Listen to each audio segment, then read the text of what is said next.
This is TWiT. I was just recently at someone's house, and they have a home that was built, I think it's the 70s, when this happened. And I guess back in the 70s, it was very common for homes to be built with intercom systems as part of the home.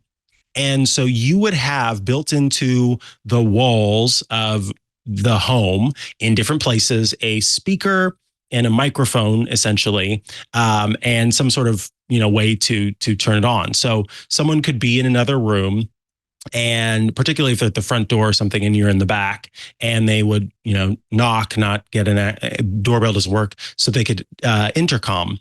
And these were so popular that they started to be installed in kind of different rooms of the home. So you'd have sort of the main one in the main living space, and you'd be able to call up to your child and say, dinner's ready, or it's time to do your chores. And then they would, be aware of that.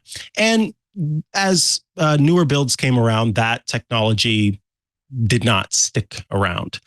But it has come to us in different ways. And we have seen many a smart speaker that offer this kind of functionality. I remember when Amazon first came out with it, and I very happily annoyed everyone who was ever in my home by making Alexa say things in the home, because I just thought it was the coolest thing.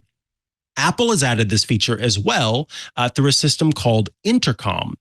And Intercom lets you send messages over the HomePods that you have in your home.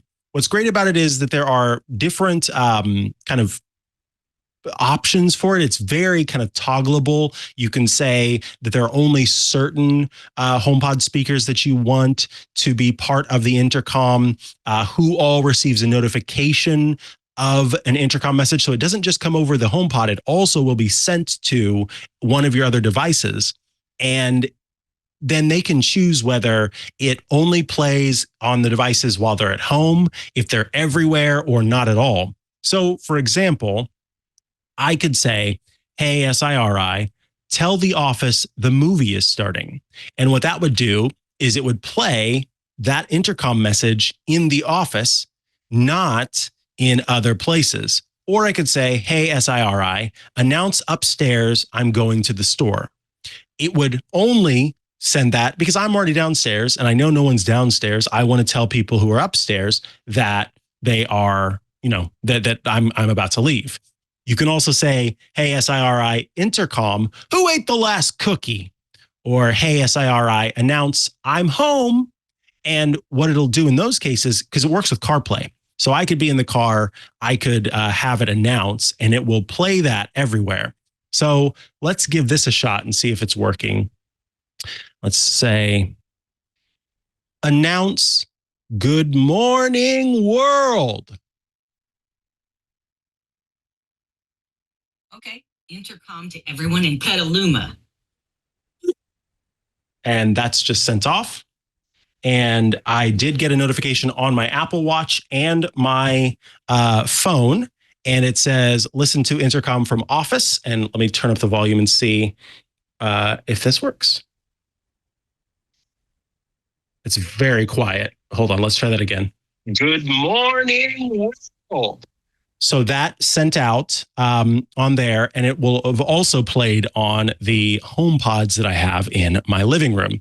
You can also reply to an intercom message, and you can always turn off or limit those notifications for your HomePod or your iPhone or whatever devices that you do or don't want it to appear on. It is not something that you have to have, but I think it's a really cool feature for folks who do need to communicate with different parts of the home.